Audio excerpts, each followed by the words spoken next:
Avalanche Studios Group, a statement just came out. Since its inception over 2 decades ago, Avalanche Studios Group has grown to encompass 5 locations worldwide: Stockholm, New York, Malmo, Liverpool, and Montreal. Today, we regretfully announce the closure of 2 of those locations, New York and Montreal. This means we'll be parting ways with around 50 of our valued friends and colleagues, which represents roughly 9% of Avalanchers worldwide. This is an exceptionally difficult decision, but we believe it's necessary to ensure a stable and sustainable future for the company. Our focus is now on supporting all Avalanchers through this challenging time. We're grateful for the invaluable contributions of those leaving and remain committed to creating incredible gaming experiences for our players. And these guys are the ones behind Call of the Wild, Generation Zero, Rage 2, Call of the Wild, Just Cause 4, Mad Max, Just Cause 3, Renegade Ops, Just Cause 2, The Hunter Classic, Just Cause. Jeez, man. So they're shutting 2 of the studios, but that's about 50 people.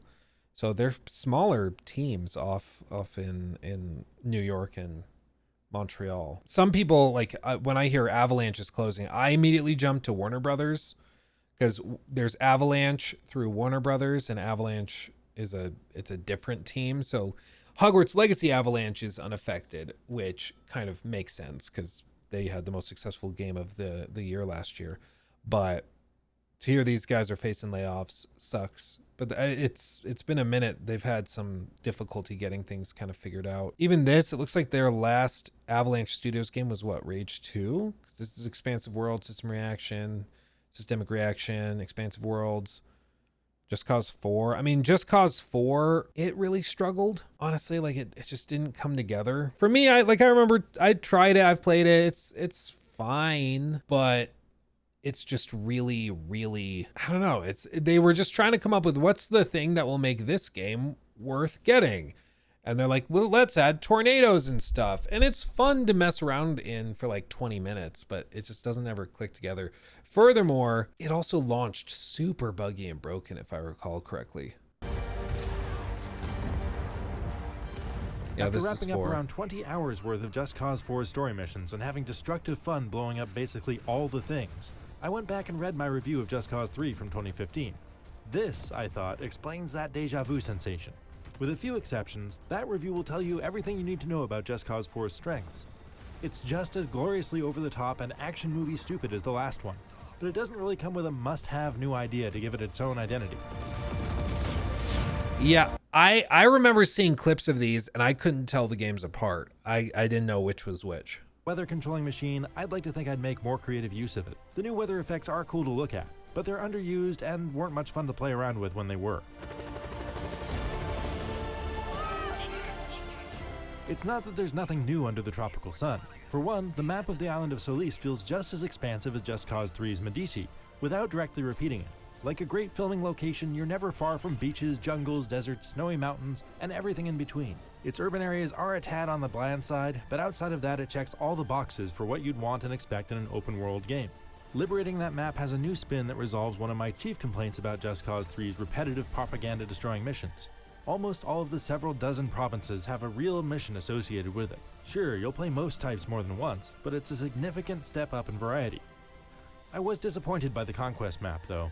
All you really do here is say, yes, I took this over, after you've already done the mission to unlock the rewards, and the enemy never tries to take any territory back. Here we go! Those unlocks are mostly for the air Does he have like performance damage and heals so quickly that most of its firepower at you when Just Cause 4 feels the most sensational. Across the board, just about every weapon has an alt fire function that usually makes up for the lack of grenades or placed charges. Most guns come with something that's at least as destructive, and the Sticky Mine Launcher fills that role nicely, though it is hard to come by. But I'd have loved to see Just Cause double down even more on destructibility than Just Cause 3 did, and it doesn't really. Just Cause 4 has everything you'd expect from a Just Cause game, almost to a fault. Relative to Just Cause 3, the improvements are widespread across its beautiful world, but generally minor. So while blowing up yet another dictator's army is the same kind of mindless explosive fun and physics-based comedy the series is built on, it doesn't do much to incorporate the new weather systems or grapple mods into combat. That leaves me with a distinct, more of the same feeling. Yeah. And it's just too bad. Like, honestly, Just Cause 2 is just goated. It's just goated. I played so much Just Cause 2 back in the day. Freaking loved it. Look at this launch trailer. Like, looking back on it now, I'm like, oh yeah, that looks like a 360 game. You know, I can tell. But still, it was so unique, so fun. It moved so tight. It was just, oh. I remember I would just go and like drive around and glide across the city and just stick around.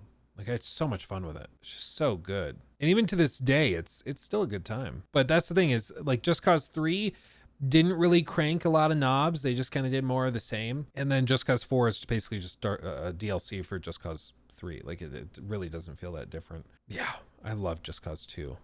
The original Just Cause is super weird, though. It's really kind of tough to play now. Because, yeah, look at this. Original Xbox Just Cause. Rico ran super weird. Like, look how he runs. He runs with his back out, his butt pushed forward. It's really odd. Really, really odd. They also didn't have the full grapple hook, so you couldn't do like the parachute, I don't know what you call it, like gliding thing where you grab onto a building and kind of swing with the parachute. Instead, you could like use the parachute, open it, and then have your grapple hook attached to a car that was driving forward. But that was about it. And like the physics on some of the driving mechanics were really, really bad. But for the time, I remember having good fun with it. It was one of the few games my brother Joe got, and I also played the crap out of it. I love these open world games. I used to just drive around the map doing nothing with no goals, nothing, just driving around. That's it. Like, it was ridiculous. But and it's what's so interesting. It's like back in the day, this was enough fun for me to like have hours and hours and hours of entertainment by it. Like, I don't know how many dozens and dozens of hours. I just drove around the city, you know, finished schoolwork and everything and just wanted to do that. The game was super simple, but it was enough, you know?